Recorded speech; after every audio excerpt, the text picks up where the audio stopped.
every child deserves a future and every child deserves an opportunity to contribute to humanity. When I went to the Rohingya camps, and now I have spent about 4 days in Cox's Bazar, I spent a lot of time with very young children. There was a 7-year-old child.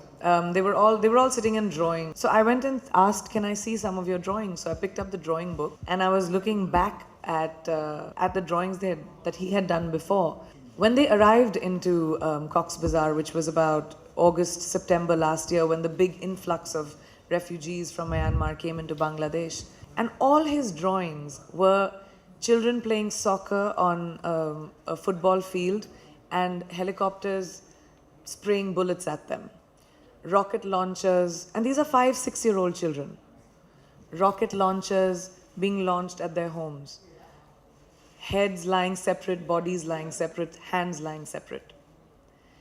Now these are children at 5, 6, 7. That's what they remember. That's what they know.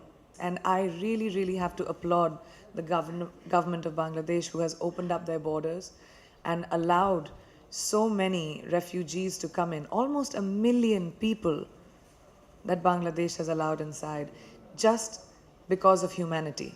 And now that I have been to 2 of the biggest refugee camps in the world, one which was in Jordan, where Syrian refugees lived for about 7 years now, and then now to the Rohingya camps in Cox's Bazar. The only thing I can see is a generation of children that will not have education, that will be illiterate, that will be vulnerable to violence, people putting guns in their hands instead of pens. What will happen to the world when there's a huge generation of children that become vulnerable to violence? The world is already in a precarious place. Look at the amount of violence that is happening around the world. Do we need any more hatred? Do we need any more of that?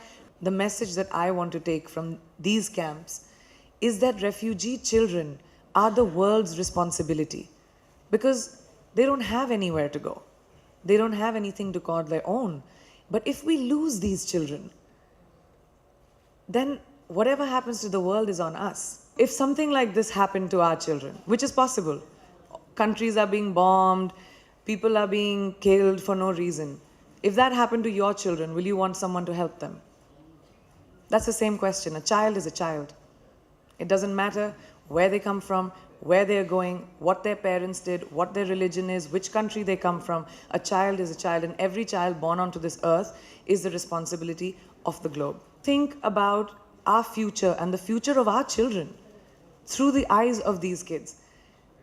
They have nothing. This is not the choice of the kids. Nothing is the choice of the children. And for me, that is my biggest advocacy, is that please open your hearts and your compassion towards the kids. What was really wonderful to see, I was telling you the story, and this boy's name is Mansoor Ali, by the way. He was 7 years old, who was drawing these drawings of, soccer fields being bombed and bullets being sprayed at them. After 6 months, his drawings were Bangladesh. His drawings were sunshine, greenery, thatched roofs, teachers. And that just happened in 6 months because there was humanity shown to them. And that's what's important for refugee children around the world. In 1 month, World Refugee Day happens. And I would really, really like to implore the world to have a little bit of compassion for people who don't have anything. That's all that it is. I've had an incredibly heart-wrenching trip, and at the same time an extremely inspiring trip, to see the way the government of Bangladesh has opened up its hearts towards these refugee children and towards these refugees was incredible to see. The spirit of these young children, how strong they are, how tough they are, how much fun they have with me. We played lots of games. I had tea made by the children. I was dancing with them. I witnessed one of the classes. I played with them. And the one thing that I really took back were their shiny eyes and their smiles, And just to see a child happy can make any one of us really happy. And now it's just the responsibility of the world to also do that. That's it. Thank you so much.